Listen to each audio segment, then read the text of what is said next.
अस्सलामुअलैकुम एवरीबॉडी, क्या हाल चाल है? अम्मी अम्मी मैंने सलाम किया, मैं क्या उधर? वालेकुम अस्सलाम। देखने और सुनने वालों को भी अस्सलाम वालेकुम। हाँ, तो ये आज आपने मलाई कोफ्ते बनाए? नहीं नहीं, ये बिरयानी है। अच्छा अच्छा अच्छा, मुझे लगा कुछ और है। अभी छोड़ा है यार, इतनी उभाप है कि हाँ माशाल्लाह से। वो कहेंगे यार इनके घर बिरयानी लगता है कुछ ज़्यादा ही बनती है। नहीं, वो कल मैंने ना पकोड़े बनाए और मैंने कुछ खास फिर बनाया नहीं है, तो बस फिर आपको पता है ना, फिर एक दिन का गैप हो जाए तो फिर मैं तो ओए होए। चलो ये टेबल पे रखो और मैं सालन डालती हूँ। ये जी हम टेबल पे रखते हैं ऐसे उठा के। ये रायते को थोड़ा खिसकाना पड़ेगा। वाह वाह। अस्सलाम वालेकुम। नहीं सॉरी, एक टाइम होता था कि पापा की होती थी हॉर्न और मैं पेट के नीचे। पापा शाम को आते थे, हैं पापा एबटाबाद में शाम, झूठ नहीं बोल रहा होता था। क्यों, मैं बताता हूँ, उसकी वजह बताता हूँ। क्योंकि वो आपको मैंने फ़ोन करके बोला होता था कि जुबली लेकर आएँ, और आप अपने साथ भी लेकर आ रहे होते थे। वो आपके ऑफिस में फ़ोन करके मैंने पहले से बोला होता था कि अम्मी बुला रही हैं। है कि नहीं, याद है कि नहीं? आप डबल डबल चीज़ें ले आते थे। पापा याद, पापा को याद ही नहीं है। पापा वो हमारी वाली फैमिली थी, दूसरी फैमिली नहीं थी। हम ही थे पापा, वो हम ही थे छोटे। वो फ़ोन करके मैं कहता था 151 कौन सा नंबर होता था, कुछ इस तरह का 21, और मैं उसको फ़ोन करके कहता था कि वो पापा को कहना कि 5 जुबलियाँ और स्टेशनरी पेंसिलें और कॉपियाँ लें, स्कूल के लिए चाहिए। आप डबल डबल ले आते थे क्योंकि आपको अम्मी ने भी कहा होता था कि कच आए पापा आए। खाना खाते। पापा को याद ही नहीं है अम्मी, पापा भूल गए अम्मी। पापा भी याद। पापा क्यों भूल गए यार? भूलने की बात नहीं है। परसों तुमने क्या खाया था? परसों परसों क्या था? ना क्या था? थर्सडे को अम्मी वो खाए थे ना, जो बना था, जो आपने बनाया था। बनाया था ना? क्या बनाया था? क्या क्या नहीं, निकाला था वो याद है मुझे। ऐसे नहीं, बात कमरे से भी मैं ऐसे नहीं निकलती होती और ऐसा लाके मनु बोले बोले बोले, अब तो मेरे पास हथियार आ गया। नहीं, मैंने डाई नहीं कराई ना अभी तक बाल, हाँ। तो तुमने लाके ना मनु गंजा मंजा बढ़ा देता है। ना ना कोई गल नहीं, पीछे फ्रिज कौन बंद करेगा? मेरा पियो मेरा डैडी।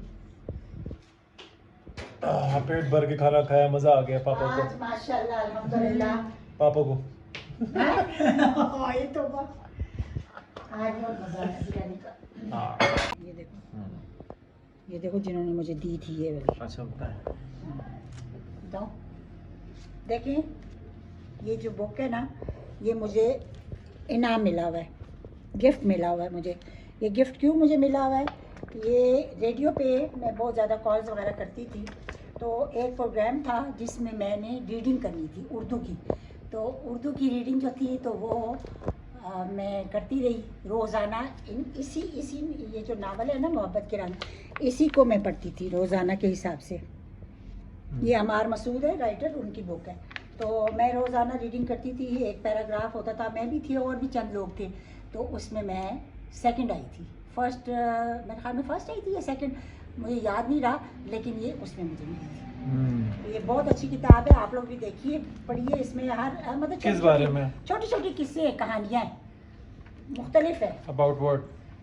मतलब जो अफसाना होता है वही होता है ना, किसी के मखसूस अच्छा। उसमें नहीं, अच्छा। कोई भी मुख्तलिफ कहानियाँ। और बताएं इस अपनी किसी की किताबों भी के ऐसा। बारे में जो आपने जमा की है। और ये देखिए, ये देखिए फैज़ अहमद फैज़ की नुक्सा हाय वफ़ा। ये जो उन्होंने अपनी जेल वाली ज़िंदगी में भी लिखा हुआ है, उसमें अशार हैं। तश्ते तन्हाई में है जाने जहाँ लर्ज़ा है, तेरी आवाज़ के साए तेरे होंठों के शराब। ये उनकी बहुत मशहूर गज़ल है और ये बहुत ज़्यादा उनके हैं। ये उन्होंने लिखा हुआ है दस्ते सबा। ये उन्होंने कुछ जेल में लिखे थे, कुछ उन्होंने बाहर में लिखे थे। ये माशाअल्लाह। और मेरे पास काफ़ी एडिशन है। ये देखिए मेरे पास वासिफ़ अली वासिफ़ हैं और उन्होंने खतूत लिखे हैं कुछ, ये उनकी किताब है। ये कुछ बच्चों ने मेरे सफ़ा फाड़ा हुआ है, ये देखिए, ये भी बहुत अच्छी किताबें हैं। और सबसे बेहतरीन किताब जो है आप लोगों ने चंद लोगों ने पढ़ी होगी, ये राजा गिद्ध है बानो कुत्सिया की। ये बेहतरीन है और ये मैंने मेरे ख्याल में 2008 में ली थी, नथिया गली से वापस आते हुए मैंने ली थी। ये एबटाबाद से अपनी वो फेवरेट हमारी एक शॉप होती थी, वहाँ से मिली थी। ये बेहतरीन है। ये आपको आपके ना सूफीज़म में भी है, आपके इंसान का जो नेचर है उसके बारे में भी है कि इंसान किस तरह लालची भी होता है और किस तरह वो होता है। बहुत बहुत अच्छी किताब है ये बहुत हिट किताब है। और इस तरह की बहुत सारी शायरी की भी हैं मेरे पास। ये जो है ये मोहसिन नकवी की शायरी की है, रख्ते शाह, इनका भी सारा एडिशन मेरे पास है। मेरे पास सब, अहमद फराज का भी मेरे पास पूरा एडिशन, सारी किताबें। तो अब आप कब पढ़ती होती हैं? आप तो हमें पढ़ती हैं। मेरी एक बुक अब मेरे पास मेरे बेडरूम में पड़ी है, वो है बाबा याहिया की है, तो पिया रंग काला। वो मैंने तब से शुरू की हुई है, वो सूफीज़म टाइप है। तो उसमें जब आप पढ़ते हैं ना उस किताब को, तो वो बिल्कुल जिस तरह आप एक और दुनिया में चले जाते हैं। वैसे जब भी कोई कारी किताब पढ़ता है तो वो उसी दुनिया में चला जाता है, जिस दुनिया में यही उस मुसन्निफ़ का यानी कि उसका बहुत अच्छा काम होता है जो वो अपने कारी को अपने साथ लेके जाता है। जब मैं किताब पढ़ती हूँ तो मैं उसी दुनिया में चली जाती हूँ। तो ये जो पिया रंग काला है, तो ये बहुत सूफीज़म की टाइप किताब है और मुश्किल से हर किसी को समझ आएगी। जैसे कि राजा गिद्ध इस टाइप की ये किताब। नहीं गुड। और जब मुझे टाइम मिलता है मैं पढ़ लेती हूँ, क्योंकि अब ज़रा थोड़ा मेरे पास इतना टाइम नहीं बचता कि मैं पढ़ूँ। पहले एक ज़माना था मैं ख़वातीन डाइजेस्ट, पाकीज़ा, सब चीज़ें पढ़ती थी। अब और या ये अखबार का जो कागज़ होता था ना टुकड़ा, वो भी। और लेकिन मैं आप सबको एक बात बताना चाहती हूँ कि मेरे घर में अखबार आता था मेरे माँ बाप के, मेरे बचपन में। मैं 5 साल की थी और मैं अखबार इस तरह ऊँची ऊँची आवाज़ में पढ़ रही थी, जैसे कि इंसान खोल के ऐसा किताब पढ़ता है कि ये सब। तो अल्लाह बख्शे मेरे वालिद को, मेरे डैडी को, उन्होंने मुझे कहा कि अखबार या किताब जो भी है ना वो आँखों से पढ़ा जाता है, आप इस तरह बोल बोल के मत पढ़ो, आप इसको आँखों से पढ़ो। और मैं 5 साल की उम्र से अखबार पढ़ रही हूँ, अब तक अखबार पढ़ रही हूँ। अखबार पढ़ना बहुत अच्छी आदत है, इंसान को सारी मालूमात भी हो जाती है। उर्दू भी आपकी बहुत अच्छी होती है। जो बच्चे जिनकी उर्दू अच्छी नहीं है वो आप करें, अपनी मतलब घरों में उर्दू का अखबार लगवाएं और पढ़े। हमने बच्चों का खिलौना, बच्चों की दुनिया, तालीम और तरबियत, कौन से बच्चों बचपन में नहीं पढ़े। हमारे घर में रिसाले लगा करते थे, आते थे, हम पढ़ते थे, मैं, मेरा भाई और हम पढ़ते थे। अच्छा, और खैरियत है?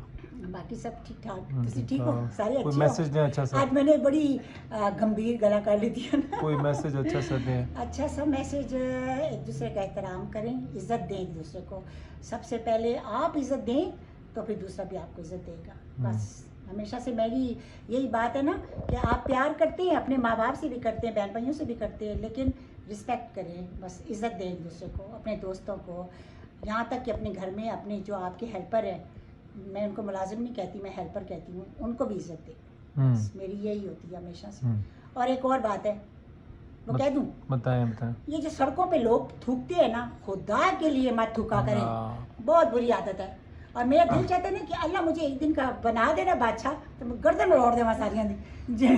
ये आपकी जो दो साइडें हैं, एक तरफ आप किताब पढ़ते हुए एहतराम करें और दूसरी तरफ आप गर्दन तो वायलेंस चल जाती हैं।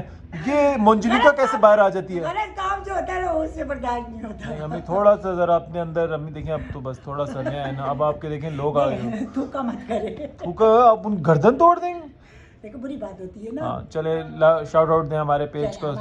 हमारे पेज को सब्सक्राइब करें, लाइक करें, शेयर करें अपने दोस्तों के साथ, अपने फ्रेंड्स के साथ और फ्रेंड्स के साथ। और जो देखते हैं ना छुप छुप के, तो वो सब्सक्राइब कर ले, कोई बात नहीं, आप बुरा नहीं मानते। चले, अल्लाह हाफिज़। लव यू, अल्लाह हाफिज़।